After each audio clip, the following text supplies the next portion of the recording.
Welcome to Farm Fun in France with me, Stu, and Louis.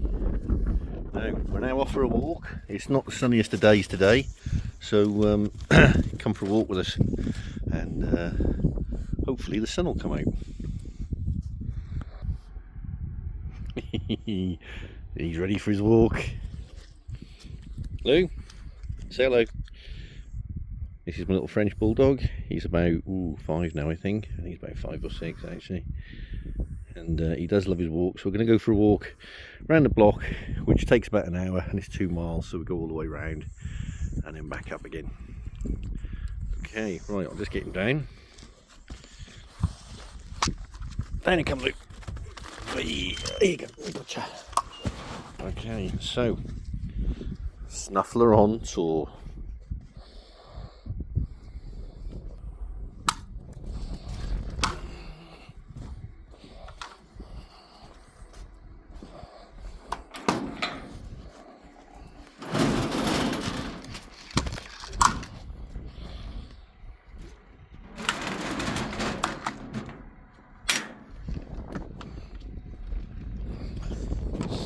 There he is, the Snuffler.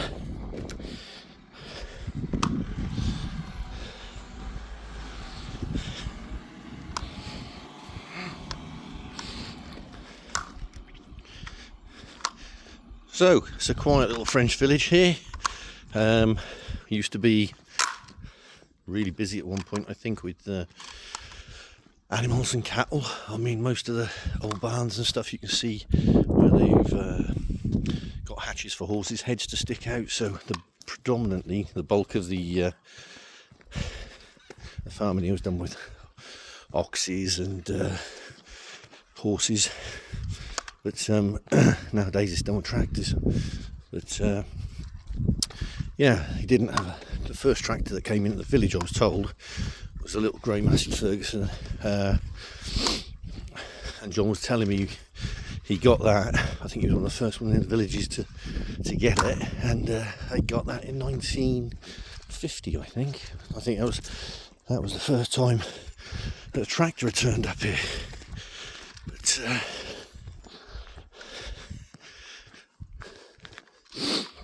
yeah, nice and quiet around here anyway.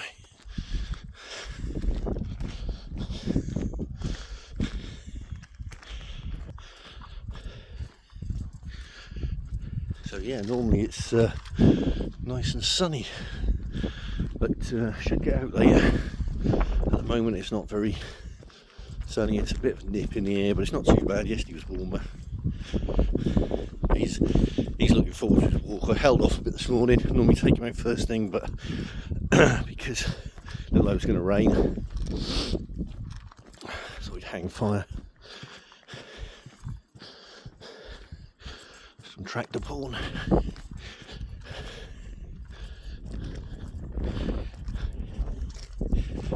Get some nice views in a minute when we turn the corner. Boy, Luke, come on in. Snuff cam. Need to put a camcorder on him.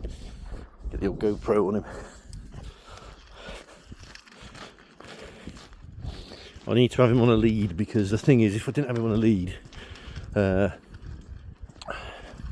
a bit of stubborn bulldog in him, and the thing is, he does like to chase things. So if he sees a bull in a field, or a cow in a field, or a herd, he don't care. he just wants to get in there. So realised that early on with him, when he took off, and I managed to get hold of him. So since then he's got his extendable lead, which I highly recommend. This one's for a dog.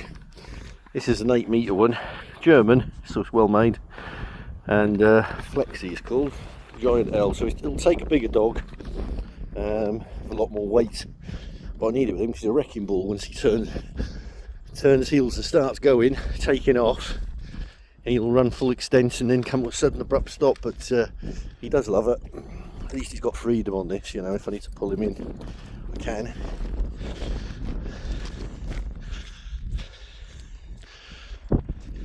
So yeah, nice quiet walk. It doesn't matter which way you do this walk, whether you go out of mine, turn right, or come out and turn left. It's a nice little walk around the block, and you're always going uphill coming back, whether you're going left or right, it doesn't matter, you get the hill coming back, because we're going down to a trough that apparently used to be a lake years ago. I think it's since been drained, God knows how long ago, but yeah, now it's farmed. But the bulk of the cattle around here are either Patinais or Limousin. I think there used to be a lot of sheep around, but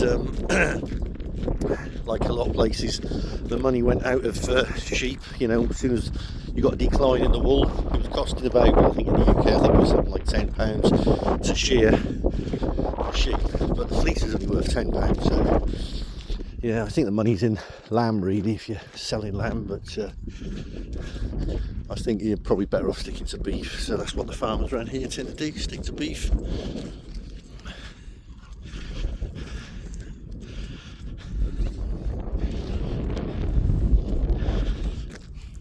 Seems to be warming up a bit now actually. I think that wind's coming up from the south a bit.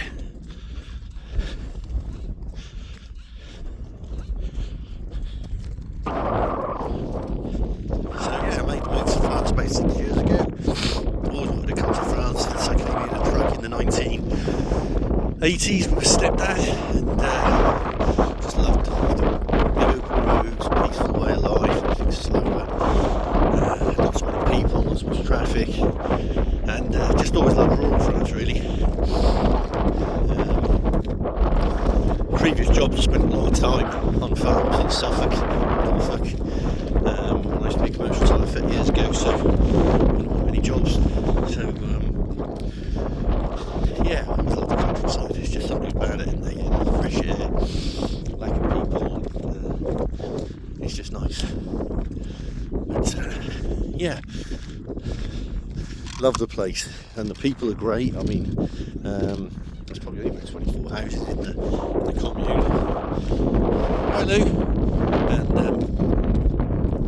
yeah, they're like family really. Do anything for you. Everybody helps each other, like they used 2 years ago. Apparently, when it was time to get the hay in, they would all take it in turns to help each other to get the hay off the field and get it in the hay lofts, and everybody just helped each other, and they've still got that mentality, you know. A lot of the farmers that I've spoken to, were friendly with quite a few, they're like family, and they're fifth generation farmers, a lot of them. Very family orientated, and yeah, they love it, and they you know, my French ain't great, and they try with what little English they know, and I try with what little French I know, and you know, you get around it, you get by, you know. We go out and have meals, we go in there for aperitifs and stuff. It's nice, it's a nice way of life. But, there was a kite in the sky. Oh, there he is, he's over there now. I don't know if you can see him. Where is he? He's a kite. You get a lot of kites and birds of prey here as well. You sit on the fence posts, they're not bothered when you drive past or you walk past, you know. They're quite... Oh, there's another one. If you can see that one, there's one just hovering there. Yeah, he's looking for a mouse or something, or a field vole. There's a lot of them here. But yeah, it's a slow way of life. It's nice. And if you like tractors, it's even better. So, I've got a few videos I'm going to do over the coming days. Actually, I need to might do one this afternoon as well. I've got a log splitter which I'll do a review on. Ryobi log splitter. I'm not getting paid by Ryobi, but for those of you that are interested, I was dubious as to whether or not I wanted one, and the missus saw one, an English guy was selling it, so I thought, right, we'll give it a go. So she got it, and I'd always split with an axe, logs, but yeah, this thing seems to be, I think it pushed out about 5 ton, I think, but yeah, they are handy. So I'll do a review on that. You can see what that's like, if it's any good. And someone who's wondering, like I was, whether or not to get one, whether they're worth the money. Like I said, mine was second hand. Got a good deal on it, and just the guy was downsizing. So yeah, come in handy. And I'll do a little review on that.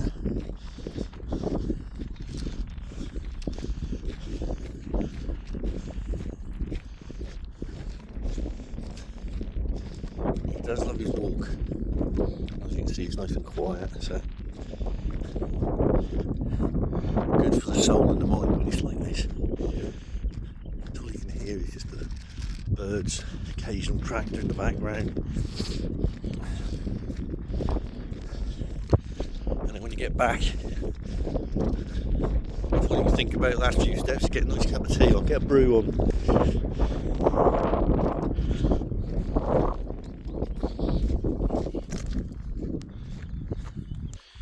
Over there you can see there's some deforestation, and what you tend to find here is a lot of people, like myself, have got some woodland, got about 6 acres of woodland, came to the property, and you get them in parcels, so sometimes it might not all be together. You might have one bit over here and another bit over there or whatever, but yeah, so what people tend to do if they don't need wood for their own wood burners, which are very, very popular here, wood burners.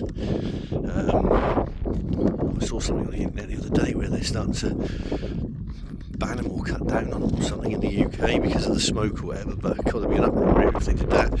Everybody's on wood burners, everybody's burning logs, but no coal, just wood and logs. So yeah, as I was saying, the deforestation bit over there, what tends to happen is if people have got wood and they're not using it, when the trees get mature enough and tall enough that it's unprofitable, what they'll do is they'll get a logging company come in, and they'll pay them for however many trees they fall or acreage or whatever, and they'll cut them down, they'll take them away, and that's the result. And you think, oh, look at that, it was beautiful full forest before, but yeah, it's surprising because what happens is it looks a bit rough like that for a while, and they still leave a lot of wood there, which I think, God, they could all go on the wood burner, that's all free heat.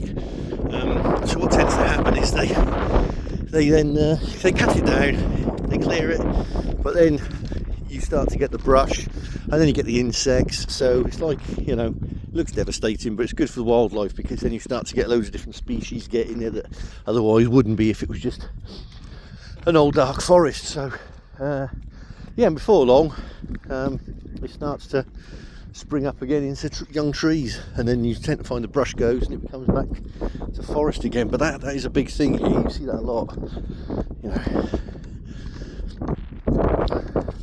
Mind you, you can't do that often, can you, because it probably takes God knows how long just to for them to grow again.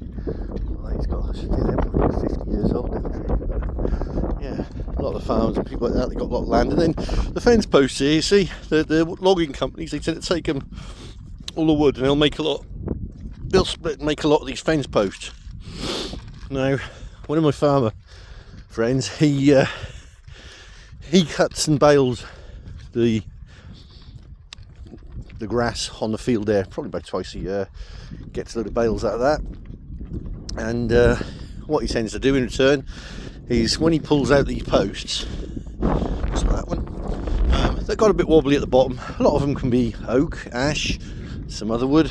I'm not a wood expert, but yeah, what he'll do is he'll pull them out and he just burn them. And I said, no, they're fantastic for the fire. I'll have them. Saves me cutting trees down that I don't need to cut down out of my wood.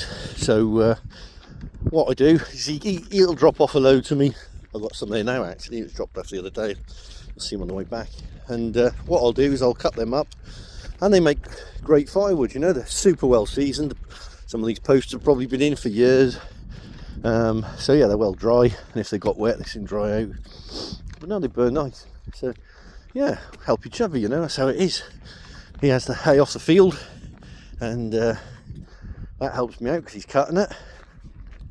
I just bought a topper anyway, so I'll cut it this time of year, and then he'll get better grass, and it'll look nicer as well because it's getting a bit clumpy at the minute. So I've got a topper which goes on the back of the tractor, and I'll do a little review on that.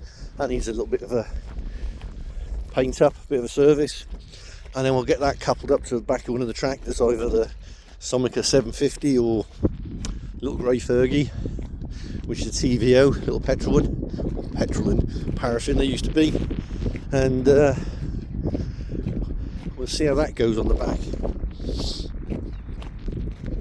Going downhill now, it's nice going this way. coming up you feel it. There's a little bit of an incline there, look at that, see? It's quite steep. Yeah, it's nice going down. Going up again in a bit. And coming up to the bottom of the valley now. So we turn left here, walk along, turn left there, and then go back up again.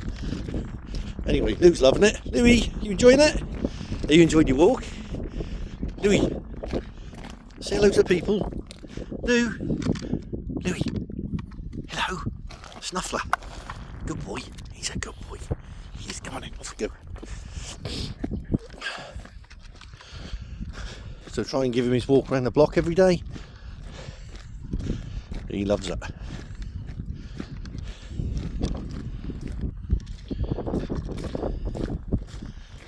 So yeah, the other day there, my wife got me a nice surprise. She got me a drone for Valentine's Day, so that was good. DJI 5 Pro it is. So yeah, well impressed with that. I've only had it up in the air once, so I am looking forward to doing some awesome footage around the countryside here. That'll be really nice, and a few other places as well. So hopefully get that on the website for you as well, on the old YouTube. So yeah, it's always nice, put a bit of music to it, have a bit of a fly about. I'm still getting the hang of it, so as I get better I'll get some more flights in. And we went to a castle the other week there, and that was nice having a look around there. I remember thinking then, oh, if I had a drone that'd be great to get some lovely footage of this, you know, because the definition on the cameras now is amazing, and what you see from the air, you know, just gives you a completely different take. So it's nice to film stuff like that and then share it with you guys. So yeah, I hope you're enjoying the YouTube channel. Like I said, I'm going to put a bit of a variety on there. It's not just going to be on one thing. It's not just going to be on tractors or taking the dog for a walk. It's going to be a little bit of a variety. So yeah, I like metal detecting as well, so hopefully get some metal detecting videos on there. I know for a fact all the men in the village where I live, during the Second World War, well, that's nice, the sun's coming out, it's actually warm there, the sun. Yeah, all the men in the village used to be in the French resistance during the war, Second World War, and they used to hide out in the woods, some of which was my woods. So I know for a fact they were there, and I don't think that area has probably ever been metal detected, and I wouldn't be surprised if they stashed some stuff down there. So it might turn out like the Ardennes, where it's full of stuff under the ground. Who knows? I'd love to find some stuff from the Second World War in there, from, you know, from the resistance. There's a French resistance museum not far away. When I go around there, I'll take some footage of that for you. So yeah, I did have an old C-scope metal detector, which was okay to start off with, but then I managed to pick up on eBay, and I'll do a video on that as well, a bit more detail on that. I managed to pick up a mine detector that they're still using today in Afghanistan and Iraq. I can pick a paperclip up a metre down in the soil. It's awesome. The only downside, it doesn't distinguish between a beer bottle top, or a ring pull, or a hand grenade, you know. You know, if it's metal, you're going to get the same signal. But you know what? It could be metal, it could be a bar of gold, it could be a machine gun. Who knows? It's all part of the fun. So yeah, that'll be interesting. So I'll do one on that as well, because there's people interested in that, and I must admit, I paid 120 quid for it on eBay when a load of stuff came back from Afghanistan. These mine detectors, they go into a backpack, you get the backpack with it and all. And basically now I think I could sell it online on eBay or something like that, because the word's out how good these things are. You walk through a river with it, as long as the seals where it screws together are good, you can walk through the river with it. Come on, Lou, we snuffling. Snuffler, come on. So yeah, because the word's out in the metal detecting community that these things are amazing, they're really heavy duty, pretty much 100% waterproof if all the seals and everything good on it, and it'll work in mineralised soil as well, because here is very volcanic, this area, Can you just see the roof of the place? Barn over there. That's where we'll walk back to in a minute. So we'll go down here to the left. Yeah, so come on, Lou. Louie. Oh, we're having a squirt. Chop chop. Too sweet. Hey, come on, Snuffler. Yeah, so yeah, this metal detector, I mean, I paid 120 for it, could sell it for 300, they go for 350 because these things are bulletproof, you know. They don't just work on two coils that give you a signal back where it's, you know, from the magnetic field, so to speak. This thing works on pulse induction. It pulses down and then it comes back, a bit like, how can you put it on a submarine, you know, the way that they work when they ping out sonar. It's more like sonar really than your average coils, but yeah, it means they go deeper, they're more reliable. But the soil is very volcanic, so when I first switched it on and tried it out the back garden, the thing was going mental. That's because a lot of the rock here contains a lot of iron ore, so luckily this thing takes that into consideration. It's got a ground balance thing on it, so I can set it up and cancel out the iron ore signal, and then it'll just pick up the metal. I haven't done that yet, but I will do. So yeah, we'll do some videos on that stuff as well. Tractor stuff, flying the drone. So we're nearly at the bottom now, actually, yeah, up here. So yeah, a variety of stuff. Not just one thing, a few things.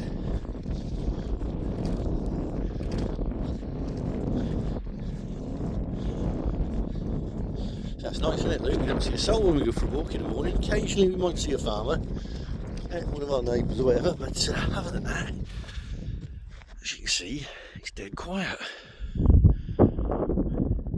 Beautiful. Gets bloody hot here in the summer though, I must admit. About 9 hours down from Calais, so the cruise region. And summertime, hot summer last year, 43 degrees, I think it was. 42, 43 degrees we had for, bloody hell, I was getting for 2 weeks, I think. It was hitting that temperature. And no rain for a month. So all this, everything you see that's green now, it's kind of like yellowy colour really. But as soon as it bounces back, but yeah, it's hot. And I like the heat, so it's nice. As you get older, you want the heat, don't you? 54 now, you want the cold and the heat. Shorts and a vest top. But yeah, the winters can be cold here as well. The coldest I've seen it here was -12. And like I say, 42, 43 degrees. So yeah, this time of year, if the sun's that warm, if it is peaking 3 days.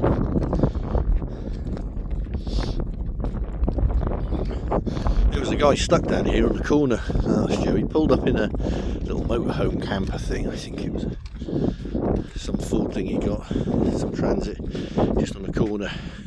As I walked past, I could see he was stuck. So I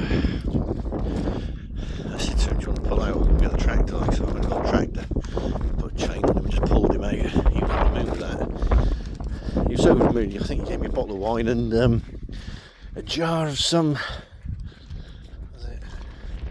it's quite popular here actually. It's like a pork in jelly thing in a jar. Not my bag at all. Give me a cod and chips or a haddock and chips.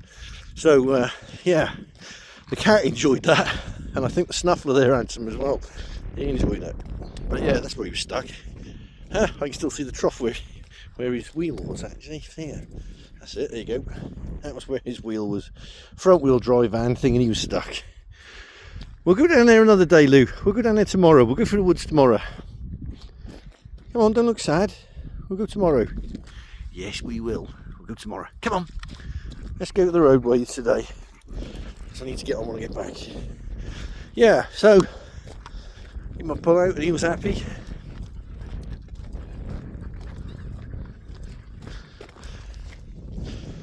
Mind you, you have to wait until I walk back there. So over halfway round now. On Louis' little walk, King Louis of France, aka the Snuffler. Because he does love to snuffle about.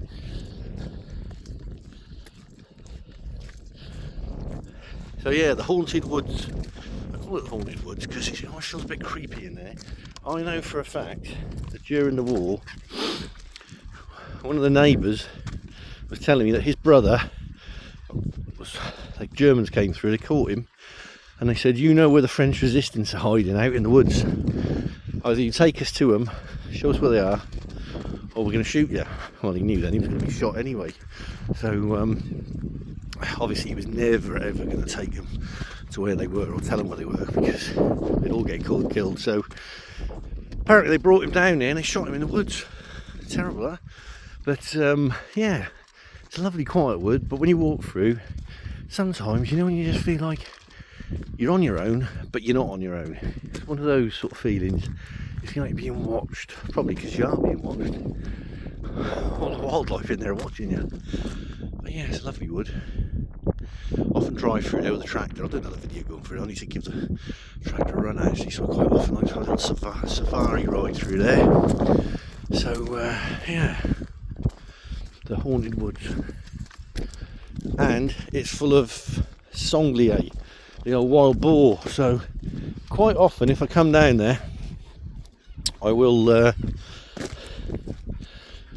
bring a knife with me, you know, a little Japanese tanto, you know, in its little scabbard, because if a wild boar came at you, you want something.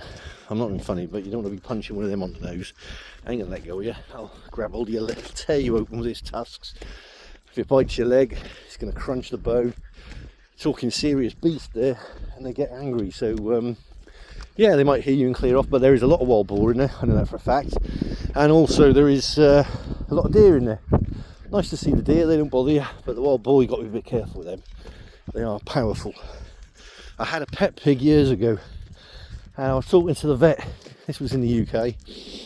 My pet was a cross between a Cooney and a Vietnamese potbelly, that's right. Anyway, so I was talking to the vet one day and he said to me, surprising how powerful pigs are. Did you know a fully grown sow pig has enough power and energy to grab a 16 stone man by the ankle, pick you up and shake you like a rag doll? I said, never. He said, yeah. And then I spent a lot of time going on pig farms, doing tractors and stuff. And yeah, you can see how powerful beasts like, but wild boar, they're a bit prehistoric, them things. You see a big male wild boar and they can do some damage to you. So if you do go wandering through the woods in France, just bear that in mind. They can be about. They will probably smell you before they see you, because their eyesight's not very good.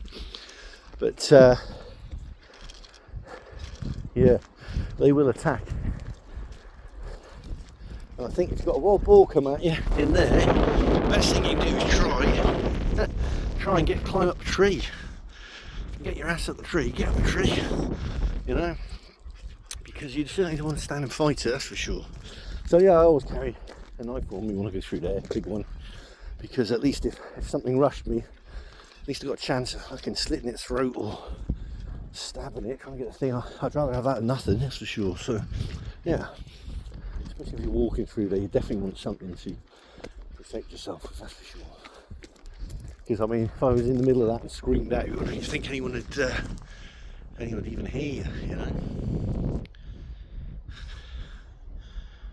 Nah, no one would hear you in there. The haunted woods. Love it. Well, we'll be going in there shortly anyway. We'll have a ride through there on the tractor. Ted the Grey Fergie, we'll take Ted for a ride through there. Because what I try and do is the road through there, or pathway through it, I keep it clear, you know. You get some branches and trees fall, try and keep that clear so you've got a good walk through. Makes it a bit easier when I take the Snuffler down there for a walk. So yeah, there we go, we've got to walk up there now. Top of the hill and we're back. Cup of tea, get the old kettle on. What do you say, Louis? Nice cup of tea, we'll get back.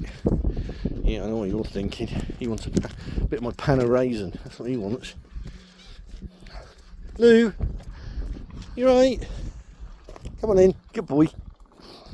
There you go.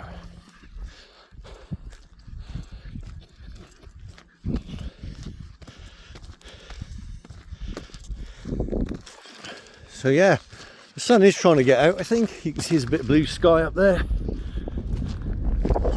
when the sun does peek out, but it's that time of year, isn't it?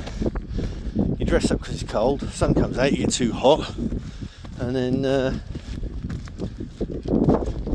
come out in a t-shirt, it peaks up, the sun goes away behind a cloud, and you get cold. At least in the summertime. Put a hat on your head, t-shirt on, job done. Yeah.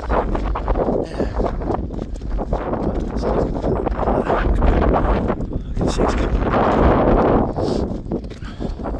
Yeah, so I hope you enjoy coming for a walk with us. So, yeah.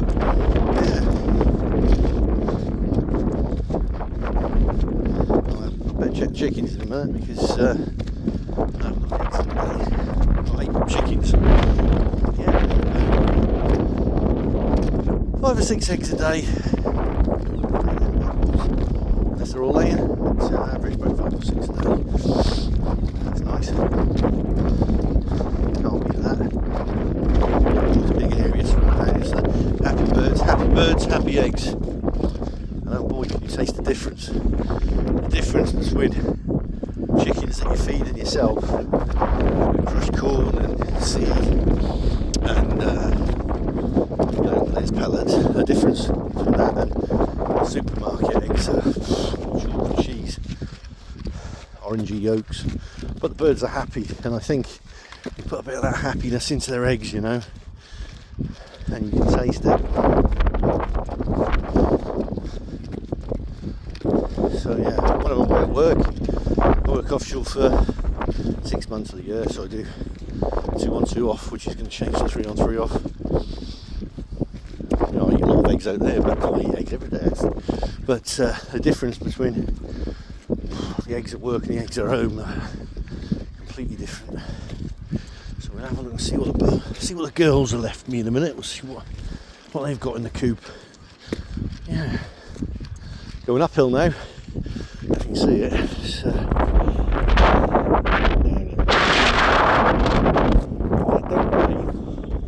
I'm under instruction to put wash out for wife.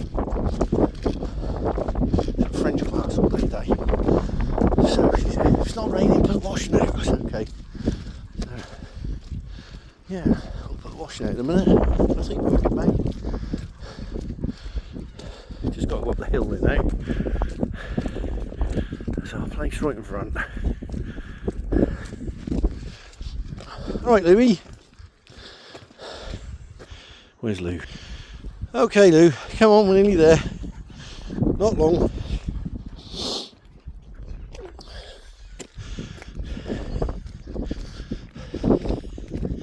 Bloody hell, puff.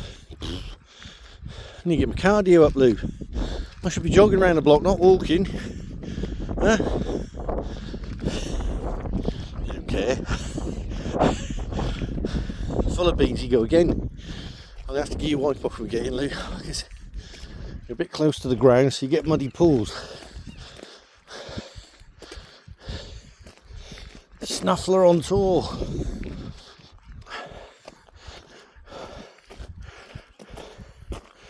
There's not much to look at today, is there, Lou? No. No, he says there's nothing to chase. All the cows and bulls are in the pens, I think. There's normally loads about, but there's some over there I can see. Yeah, by the trees. Okay. Right, what we'll do now, we'll cut through here.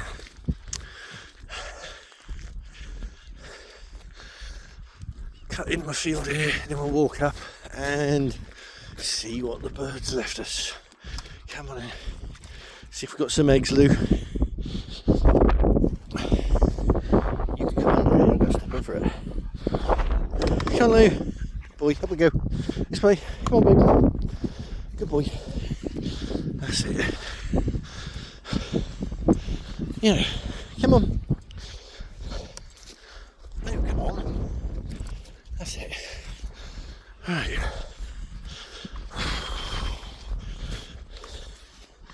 Bloody hell, puff.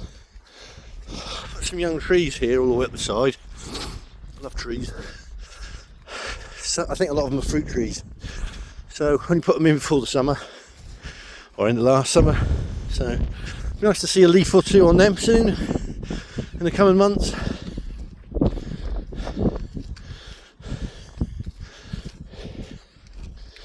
Yeah, I'm building a bank out here as well because I had it eroded away. It should be rounded.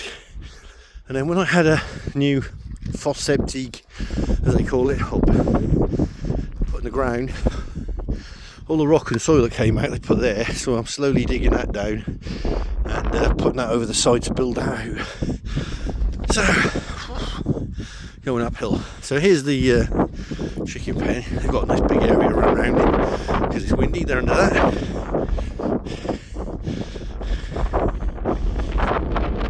Let's have a look. Let's see what we got there. I did have turkeys, but you know what? The trouble with turkeys is every night you have to coax them, go into their house. Chickens put themselves to bed. Oh, we got two in there. Yep, two in there. We'll come back because they're laid, so I'll pester them. I'll come back and get the eggs in a bit. They're happy in there. Where's the other girls? Let's have a look. There they are. Yeah, it's windy. I've got another idea for you girls. I've got two old tractor tyres. I'm going to cut them in half, bolt them together and make a nice tunnel for you. So there'll be two tunnels in there for you. Because I know when it's windy like this, it gives you good shelter. You like to go underneath there. Plus they'll warm up because they're black. So yeah. Warm now. Oh no, the sun's out hot. Bloody hell. You know what I was saying earlier about fence posts? How my farmer friend gives us his old fence posts so I can cut them up for logs for the fire. Well, here's somebody dropped me off the other day. So I've got a table saw, which I'll do another video on actually so you can see it and you see. Here's the wood that he's dropped off. Look. Quite a few logs there when you cut these up. I don't know what they are. I think they're oak, ash, something like that. They're all pretty heavy duty. Yeah, certainly well seasoned. Some might be a bit damp, but it doesn't matter because they'll be dry by the time I use them. So yeah, I'll do another video cutting them up and on the table saw, and you can see what that's all about. Okay. So there we go, that is our walk around the block.